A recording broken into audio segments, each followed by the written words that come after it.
என் அன்பு குழந்தையே, வாழ்க்கையில் நீ பயணிக்கும் ஒவ்வொரு நாளும் ஒவ்வொரு பக்கங்கள்.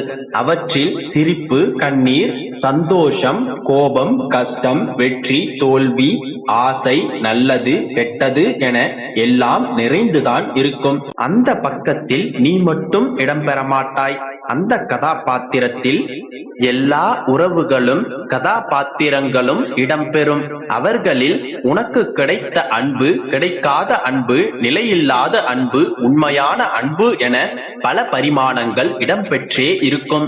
ஒரு அன்பு கிடைக்கும் போது வரும் சந்தோஷமும் விலகும் போது வரும் வலியும் என பல வர்ணங்கள் கொண்டதுதான் அந்த வாழ்க்கையின் பக்கங்கள். இவற்றையெல்லாம் நான் அனுபவிக்க விரும்பவில்லை என்றாலும் அல்லது அனுபவிக்க விரும்புகிறேன் என்று சொன்னாலோ இவை ஒன்றும் உன்னுடைய கைகளில் இல்லை. யார் உன்னுடைய வாழ்க்கையில் அமைய வேண்டும் என்று தீர்மானிப்பது நான். இங்கு நடப்பது எதற்குமே நீ காரணம் இல்லை என்பது புரிகின்றதா? உறவுகள் என்றால் சண்டைகளும் மனக்கஷ்டங்களும் வருவது இயல்புதான். அதற்காக என்னுடைய வாழ்க்கையை நான் தனியாக வாழப்போகின்றேன் என்று சொல்வது அர்த்தமற்றதல்லவா? முதலில் கூறியபடி உன்னுடைய வாழ்க்கையில் என்ன நடந்தாலும் அதற்கு என்னுடைய சம்மதம் வேண்டும். அதனால் இனியும் தனித்து வாழப்போகின்றேன் என்று புலம்பாதே. உன்னுடைய வாழ்க்கையில் எந்த உறவு இடம்பெற வேண்டும், எந்த உறவு நீடிக்க வேண்டும், எந்த உறவு நீடித்தால் உன்னுடைய வாழ்க்கை சந்தோஷமாக அமையும் என்பதை நான் அறிவேன். நீ வேண்டுமென்றாலும் நீ வேண்டாம் என்றாலும் உன்னுடைய மனம் விரும்பும் ஒரு உறவை உன்னுடைய அப்பா நான் உனக்காக அனுப்பி வைத்தே தீருவேன். உறவுகள் எல்லாம் கசந்து விட்டதே என்று ஓரமாக உட்காராதே. கசப்பான வேப்பங்காய்களை இனிக்க செய்தவன் நான். இந்த கசப்பான வாழ்க்கையை இனிக்க வைக்க எனக்கு ஒரு நொடி போதும். உன்னுடைய மனதை புண்படுத்தி சென்றவர்களையும், உன்னை வேண்டாம் என்று விலகிச் சென்றவர்களையும் உன்னை பற்றி புரிய வைத்து உன்னை தேடி வரச் செய்ய எனக்கு ஒரு நொடி போதும். எனவே உறவுகளை நினைத்து ஏங்காதே. கைகளை சேர்த்து வைத்து அடித்தால்தான் கை தட்டலில் ஓசை வரும். அதனால் தனித்து செயல்படு. ஆனால் தனித்து வாழ யோசிக்காதே. உறவுகளோடு சேர்ந்து சந்தோஷமான ஒரு வாழ்க்கையை கூடிய விரைவில் நீ துவங்க போகின்றாய். உன்னுடைய மனம் விரும்பும் உறவு உன்னை தேடி உன்னுடைய இல்லம் தேடி வரும். சகல சௌபாக்கியங்களுடனும் அஷ்ட ஐஸ்வர்யங்களுடனும் என்னுடைய பிள்ளை சுபிக்ஷமாக வாழப் போகின்றாய். என்னை நம்பு. இதன் பிறகு உன்னுடைய வாழ்க்கையில் சரிவு என்பதே இல்லை. நம்பிக்கையோடு இரு, நல்லதே நடக்கும். குழந்தையே, பல பிரச்சனைகளுக்கு உடனடி தீர்வு மறதிதான். நல்லதோ கெட்டதோ எதுவாயினும் நடந்து அதை அனுபவித்து தீர்த்த பின் மறந்து விட வேண்டும். எதுவும் நடக்காததை போன்று இருந்து கொண்டு புதிய ஒன்றை தேட வேண்டும். அந்த புதிய ஒன்று ஆனந்தத்திற்கு உன்னை அழைத்து செல்வதாக இருக்க வேண்டியது அவசியம். நிறைய விஷயங்களில் மறதி இல்லாததால் தான் நிம்மதி என்கின்ற உணர்வு உன்னிடம் இல்லாமல் இருக்கின்றது. உனக்கு தேவையில்லாத விஷயங்களை புறக்கணிக்க கற்றுக்கொள். உனக்கு பிடித்த விஷயங்களை சேகரிக்க கற்றுக்கொள். இந்த விஷயத்தில் ஒரு குழந்தையின் மனதை போல உன்னுடைய மனதை நீ தயார்படுத்திக் கொள்ள வேண்டும். ஒரு குழந்தை விளையாடி கொண்டிருக்கும் போது கீழே விழ நேர்ந்தால் உடனே அழும். ஆனால் சற்று கவனித்துப்பார். அந்த நொடியே அந்த குழந்தை கண்களை துடைத்துக் கொண்டு வேறொரு இடத்திற்கு சென்று விளையாடத் தொடங்கும்.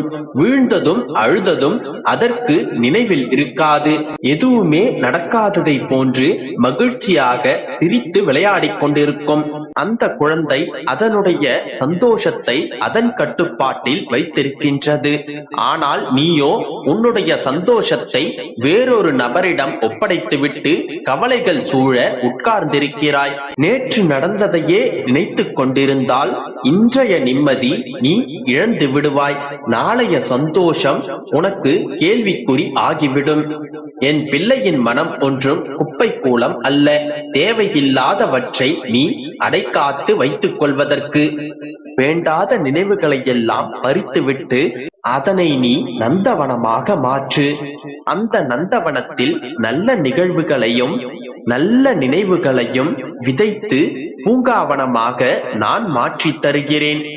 எப்போதுமே நான் ஒன்று கூறுகிறேன், உனக்கு யாரேனும் துரோகம் செய்து விட்டாலோ தவறிழைத்து விட்டாலோ உன்னுடைய கர்மாக்கள் கழிந்து விட்டதென்று நினைத்து சந்தோஷப்படு என்று நான் கூறியிருக்கிறேன். அவர்களுக்கு உண்டான பலனை நான் பார்த்துக் கொள்வேன். ஆனால் நீயோ நடந்தவற்றை எல்லாம் அசை போட்டுக் கொண்டு அவர்களுக்கு தண்டனை கிடைத்தாக வேண்டும் என்று நினைத்துக் கொண்டு உனது இப்போதைய சந்தோஷத்தை இழந்து கொண்டிருக்கின்றாய். வேண்டாத நினைவுகளை மறந்து விடு செல்லமே. தேவையற்றதை நீ மறக்காமல் நினைவுபடுத்திக் கொண்டே இருக்கும் போது கோபம், பழிவாங்கும் எண்ணம் போன்றவற்றை அந்த நிகழ்வு உனக்குள் தூண்டி விடுகின்றது. இவை அனைத்தையும் தவிர்க்க வேண்டுமென்றால் நேற்றைய சூழலை இன்று மறந்துவிட வேண்டும். அதனால் அனைத்தையும் மறந்துவிட்டு சந்தோஷமாகவும் நிம்மதியாகவும் இரு. நம்பிக்கையோடு இரு. அனைத்தும் நல்லதாகவே நடக்கும். அன்பு செல்வமே, ஒரு காரியத்தில் துணிந்து இறங்கு.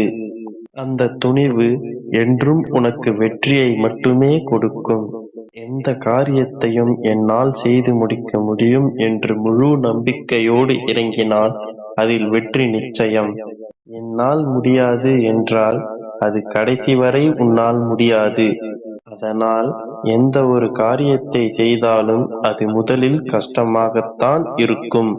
ஆனால் அதையே திரும்ப திரும்ப செய்து பார்க்கும் பொழுது அதில் இருக்கும் வேலை பளு பஞ்சு மூட்டை போன்று மாறிவிடும். அதனால் எது செய்தாலும் முயற்சி செய்து பார். இந்த பழக்கம் உனக்கு எதிலும் வெற்றியை கொண்டு வந்து சேர்க்கும். முயலும் வெல்லும், ஆமையும் வெல்லும், முயலாமை என்றும் வெல்லாது.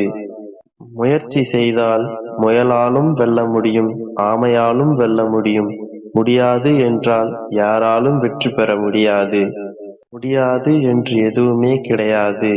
முயற்சி செய்யாமல் எந்த ஒரு வெற்றியும் கிடைக்காது. முயற்சி செய், ஜெயித்து காட்டுவாய். நாம் ஒரு வேளையில் வெற்றி அடைகிறோமோ தோல்வி அடைகிறோமோ என்பது முக்கியமல்ல.